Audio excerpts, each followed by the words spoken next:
I'm Natasha Lubchenko. Welcome to today's CT Style Express. StayWell Health Center is celebrating 50 years serving the community. Certainly a big feat. Joining us today with more on what they offer and how you can help them celebrate are CEO Don Thompson and Chief Development Officer Christine Bianchi. Thank you both so much for joining us.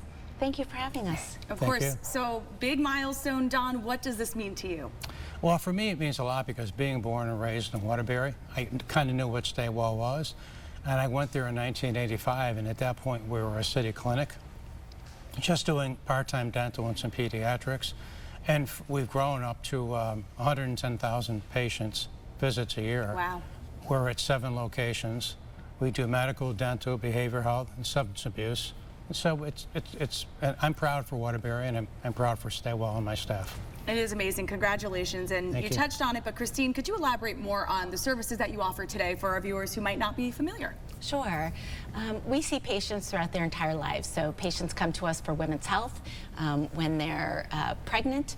They come to us for pediatrics, adult medicine, some specialty care, dental services, both prevention and treatment, and then behavioral health care. So could be individual counseling or group therapy or some substance use treatment.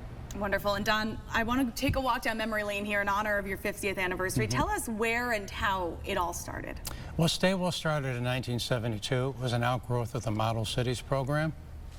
And in '75, the city of Waterbury took over the clinic because they needed some medical direction.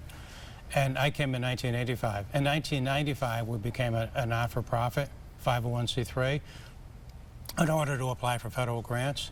And in the year 2000, we became what's called a federally qualified health center. And that's really when our expansion started. That's when we went from 1 site to 7. Wow. And I mean, of course, primary care is so important for building communities. Can you elaborate why? Why is it so important to build, the Waterbury community, to have this access? Okay. Well, Waterbury is unique. I think everyone knows that who lives in Waterbury. But the reality is people need care. There's some changes in what's going on with how healthcare is delivered in our country. We take a lot of Medicare, Medicaid, and uninsured. We charge people on a sliding fee schedule. So there's no excuse not to come in for care. Absolutely. And Christine, so we took a trip down memory lane. Tell us about where we are today. Are things the same, and maybe how have they changed? We certainly have expanded because people's needs have expanded. And so we're really proud. One of the things we're doing is developing a specialty care suite. And so folks will have access to chiropractic care and acupuncture and podiatry services.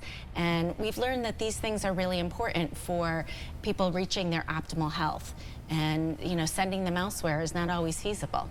Wonderful. And I know you do have an event coming up where the community can help you celebrate this milestone. Christine, tell us about it. Yes, we are so excited. September 16th, we have a Summer's End Fete, and it is an outdoor event, and they can find information on our website. We celebrate our healthcare champions that we are acknowledging, and it's an upscale barbecue, and we have a lot of fun and are really looking forward to celebrating. Wonderful. Don, Christine, thank you for your time today, and congratulations on the milestone. I want to tell people where they can learn more, StayWellHealth.org. Thanks for joining us for today's CT Style Express. I'm Natasha Lubchenko. We'll catch you back here tomorrow.